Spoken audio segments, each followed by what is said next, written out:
এই সমস্ত কার্ড দেয়, মুক্তিযোদ্ধা ভাতা, এই সমস্ত ভাতা সব বন্ধ করে দিতে হবে দেশে। এদের নামে 1 লাখ টাকা দিয়ে 10 লাখ টাকা চুরি করা যায়। এই সমস্ত ভাওতাবাজি দিয়ে এই দেশটাকে পরিচালনা করছে। এই কথা বললে তাকে পিটাও, ধরি বাইন্ধে থাও। দেশে মানুষের কাজ নাই, কাজের সৃষ্টি করতে হবে। এখন কাজের সৃষ্টি না করে ফ্যামিলি কার্ড, এই সমস্ত কার্ড দেয়, মুক্তিযোদ্ধা ভাতা, এই সমস্ত ভাতা সব বন্ধ করে দিতে হবে দেশে মানুষের কাজ সৃষ্টি করতে হবে, যাতে দেশের মানুষ বাঁচতে পারে। আজকে দেশের মানুষ বড় অসহায়, আর এই সমস্ত সৃষ্টি করার কারণই হচ্ছে তারা লুটপাট করে এদের নামে 1 লাখ টাকা দিয়ে 10 লাখ টাকা চুরি করা যায়। এই সমস্ত ভাওতাবাজি দিয়ে এই দেশটাকে পরিচালনা করছে। আজকে মানুষ আছে, ঢাকা শহরে লোক নাই, গাড়ি প্যাসেঞ্জার পায় না, মোটরসাইকেল ছেড়ে দিয়েছে চালাইতে। BE পাস করে মোটরসাইকেল চালায়, 8 পাশে পুলিশ গেমে, MA পাশে পিটায়। কোন দেশের আছে এগুলা? যে ম্যাট্রিক পাস করে নাই সে হয়েছে পুলিশ, আর MA পাস করে সে চাকরির জন্য আন্দোলন করে। এই ম্যাট্রিক পাস দিয়ে MA পাশে পিটায়, আর রাষ্ট্রপতি চালাইতে তো বোঝেন যে কী অবস্থাটাই।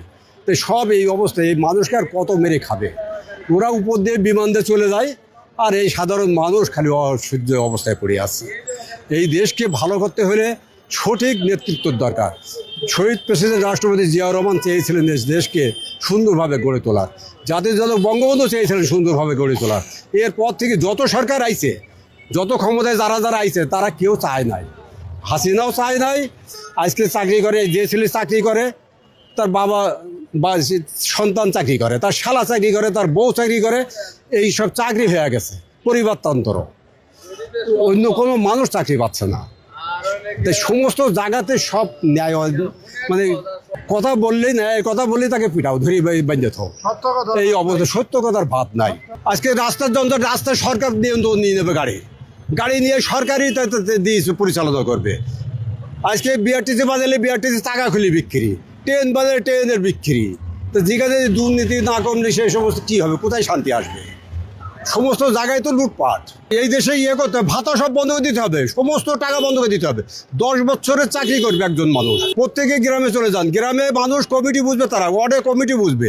ভিক্ষা করলে ভিক্ষার গ্রামের কমিটি কার্ড দিবে, কে ভিক্ষুক কার প্রয়োজন, কার সাহায্য লাগবে সে বুঝবে। কোনো জায়গায় যার ওয়ার্ড ছাড়া সে ভিক্ষা করতে পারবে না। সেই ওয়ার্ডের মানুষ সে বুঝবে কার ছেলে চাকরির দরকার, তারা নিয়ন্ত্রণ করবে দেশকে। কালো কোট পরে যায়, কোর্টে দাঁড়িয়ে যায়, জামিন নেই, কিছু নেই, শেষ। আজকে ছিনতাইকারী, চুরি ডাকাতি, এদেরকে ধরে যদি জেলখানায় পোড়া হয়, নিচতলায় জেলখানায় থাকবে, 5-6 তলা পর্যন্ত ইন্ডাস্ট্রিজ থাকবে। ইন্ডাস্ট্রিজ কাজ করবে, খাবে, কারোর জামিন নেই। যতদিন পর্যন্ত মনে করবে যে এই লোকটা ভালো হয়েছে, নামাজ কালাম পড়ে, তাকে ছেড়ে দেওয়া হবে। তাকে 10,000 টাকা দিয়ে ছেড়ে দেওয়া হলো, মাসে 200 টাকা বেতন দেওয়া হলো, সেই লোকটা বাড়ি যেয়ে তখন কাজ করা শুরু করবে। কাউকে জামিন হবে না, বিনা জামিনে সব ছেলে মেয়েদের আলাদা আলাদা জেলখানা বানাই ফেলবে। যারা অন্যায় করবে তাদের শিকারে অ্যারেস্ট করে ফেলাবে, থাকবে, খাবে, এই ব্যবস্থা করবে। সারা বাংলাদেশ, সোনার বাংলাদেশ হয়ে 1 মাসের মধ্যে, যদি তার ইচ্ছা থাকে। আর যদি না থাকে, 1000 বছরে বাংলাদেশ শান্তি হবে না।